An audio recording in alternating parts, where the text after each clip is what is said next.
प्रधानमंत्री नरेंद्र मोदी की G7 शिखर सम्मेलन में भाग लेने के लिए कनाडा यात्रा पर लेखक और पॉडकास्टर कुणाल मेहरा ने कहा, यह निश्चित रूप से एक सकारात्मक विकास है क्योंकि इन दिनों वर्षों में हमारा संवाद पूरी तरह बंद हो गया था। प्रधानमंत्री मार्क कार्नी द्वारा प्रधानमंत्री मोदी को आमंत्रित करना एक अच्छी पहल है। सुरक्षा सहयोग की खबर भी उत्साहजनक है। पिछले अगर 3 सालों को हम देखें तो अगर हम पिछले 3 सालों के का आंकलन करें तो ये तो बहुत अच्छा ही चीज़ है, क्योंकि 3 साल में तो हमारी बातचीत भी बंद हो गई थी। तो मैं इसको कहूँगा कि कॉशियस ऑप्टिमिज्म की रेंज में डालना चाहिए इसे, कि अच्छी पहल की है प्रधानमंत्री कार्नी ने प्रधानमंत्री मोदी को बुलाने के लिए। सिक्योरिटी कोऑपरेशन की न्यूज़ भी बहुत अच्छी है। अब इसका आंकलन तो तब होगा कि जब 1 साल तक हम देखें आगे सिक्योरिटी कोऑपरेशन या ट्रेड टॉक या जो भारत की जो सेंसिटिव इश्यूज़ हैं उनके ऊपर कहाँ जाती है बात, उसके ऊपर है। मगर एज ऑफ नाउ तो कोई कंप्लेंट करने का कोई कारण तो है नहीं। देखिए, डेफिनेटली आज भारत सरकार ने जो निर्णय लिए हैं पिछले 10 साल में, उससे इकॉनमी के ऊपर असर तो आया ही है, पॉजिटिव असर आया है। और अगर मुझसे कोई पूछे तो ये जो निमंत्रण और भारत की जो एक छवि है दुनिया में बदलने का एक बहुत बड़ा कारण आर्थिक उन्नति भी है। क्योंकि मतलब ये मेरा निजी मत है कि मेरे हिसाब से हार्ड पावर ही पावर होती है और कुछ नहीं होता है। और hard power is a combination of military and economic might, और soft power is a byproduct of hard power.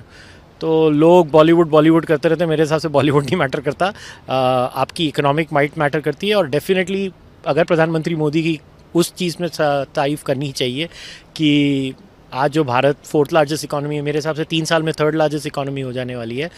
तो ये आर्थिक उन्नति है जो बहुत सारे लोगों को भारत में आकर्षित कर रही है, क्योंकि अंततः सबको पैसा बनाना अच्छा लगता है। देखिए, ट्रेड कनाडा का भारत के तरफ ये करने का कारण ही कनाडा को ट्रेड में बहुत इंटरेस्ट है। बट मेरे हिसाब से भारत को ट्रेड के इंटरेस्ट के लिए कंडीशंस डालनी चाहिए, और उसमें से एक कंडीशंस होगी कि क्या कनाडा भारत के नेशनल सिक्योरिटी कंसर्न्स के ऊपर ध्यान देगा कि नहीं देगा।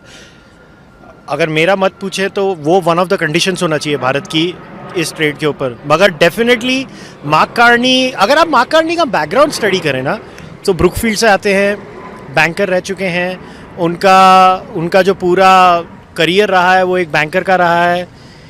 तो ट्रेड ही सेंट्रीफ्यूगल फोकस है। और अगर आप देखें अमेरिका कनाडा के रिश्ते डोनाल्ड ट्रंप के आने के बाद थोड़े ख़राब हुए हैं, और कनाडा को अपनी इकॉनमी को बचाने के लिए हेज करना पड़ रहा है, क्योंकि कनाडा की जो इकॉनमी है उनका 60 से 70% जो ट्रेड है और डिपेंडेंसी है वो अमेरिका के ऊपर है। तो अब जो डोनाल्ड ट्रंप सुबह उठते हैं तो बोलते हैं टैरिफ लगेंगे, फिर शाम को बोलते हैं नहीं आज मेरा मूड चेंज हो गया, अभी टैरिफ नहीं लगेंगे। तो उसमें कनाडा को क्या होता है कि डोनाल्ड ट्रंप जुकाम होता है उनको, और कनाडा को बुखार हो जाता है, क्योंकि कनाडा इतना निर्भर है उनके ऊपर। तो उस कारण से कनाडा को अपने डाइवर्सिफिकेशन करनी पड़ेगी। एंड उसमें भी चाइनीज़ कम्युनिस्ट पार्टी के साथ तो कनाडा अपने रिश्ते नहीं सुधार सकता। सो उनके पास और कोई विकल्प भी नहीं है। अगर मुझसे पूछे तो भारत के अलावा कनाडा के पास कोई विकल्प ही नहीं है, अगर आर्थिक अर्थव्यवस्था उनकी जो देखें उसका अगर आंकलन करने के बाद।